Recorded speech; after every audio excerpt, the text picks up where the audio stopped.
হয়। এই দুঃখ, কষ্ট, বিপদ আমাদের কোমরকে সোজা করে, আমাদের পায়ের মাটিকে শক্ত করে। চিল্লায় বলেন ঠিক কিনা? প্রতিকূল পরিবেশে কিভাবে বাঁচতে হয় এই দুঃখ কষ্ট আমাদেরকে শিখায়। এজন্য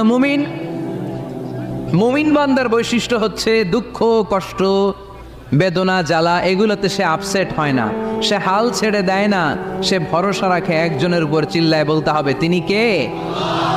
কারণ মুমিন জানে রাত্রি যত গভীর হয় অন্ধকার তমানিসা ভেদ করে সুবহে সাদিক হয়। মুমিন জানে গর্ভবতী নারীর পেটের ব্যথা যেই দিন বাড়তে থাকে ওই দিনই নতুন মেহমান আগমনের সময় ঘনাতে থাকে। মুমিন জানে তার জীবনে দুঃখ কষ্ট বিপদ যত বাড়তে থাকে সুখের দিন কাছে আসতে থাকে। এজন্য মুমিনের হারাবার কিছু নেই। ফাইন্না মাআল উসরি ইউসরা, ইন্না মাআল উসরি ইউসরা। নবী হে, কষ্টের পরেই আছে আনন্দ, দুঃখের